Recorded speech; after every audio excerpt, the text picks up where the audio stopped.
One of my favorite scent enrichment games is to do the bowl search. It's actually how I teach beginning nosework, and it's one of the games where only your imagination limits how far you can take it, which is really great if your dog flies through many enrichment games. The basic premise is that we are going to have a bunch of bowls, and only one bowl has a treat in it.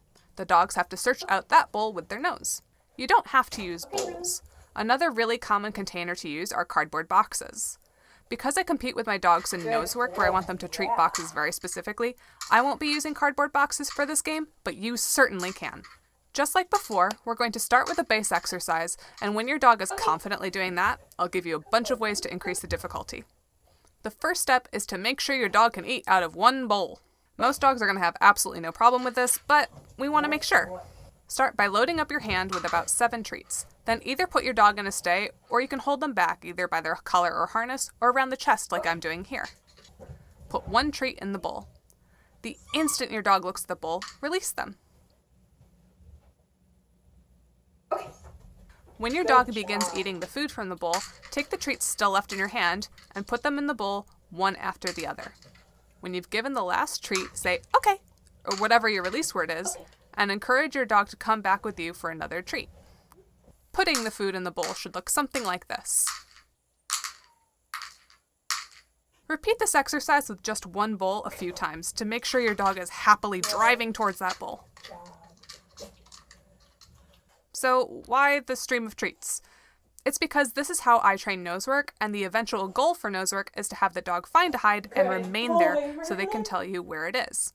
Feeding multiple treats is one of the best and easiest ways to get that behavior. If your dog is having some difficulties with this, try using a higher value treat, try a different container if the containers may be a bit weird for them, or try hyping your dog up a bit before you release them. Do also note that some dogs may hate being physically restrained. If this is the case, try putting them in a stay or putting them behind a door. Once they're happily eating from the bowl, now is the time to add in some decoy bowls. You want the bowl you started with to always be the bowl with a treat in it. That way there isn't residual food odor in the other bowls, so it's a bit easier for your dog.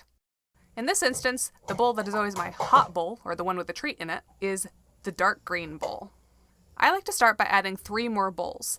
That way, they know immediately that only one of the bowls has a treat in it. For this activity, to set up, you can have your dog in another room. Set up your 4 bowls in a square configuration, about a foot or so apart. Make the hot bowl one of the first bowls your dog will come to.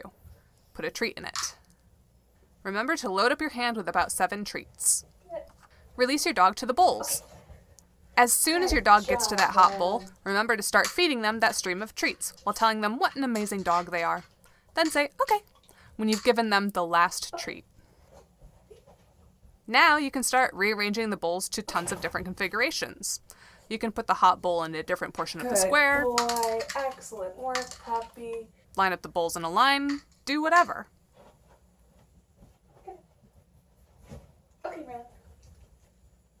Yeah, good boy. Nice job.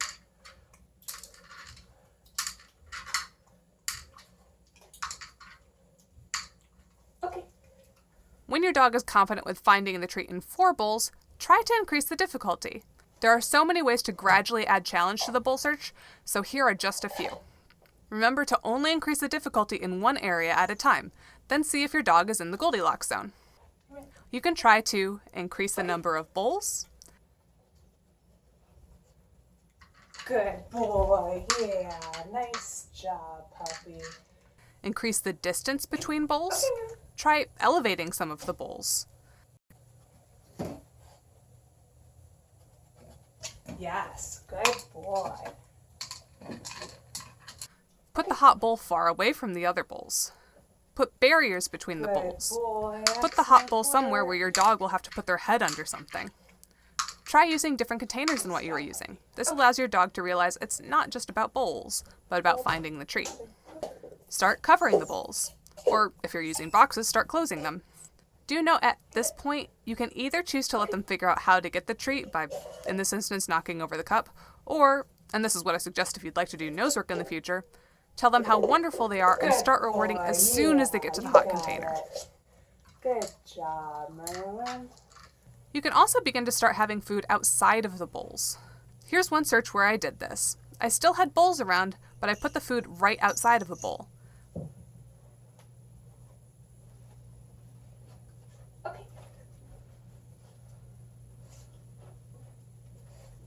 When they found it, I fed multiple times right where they found the treat.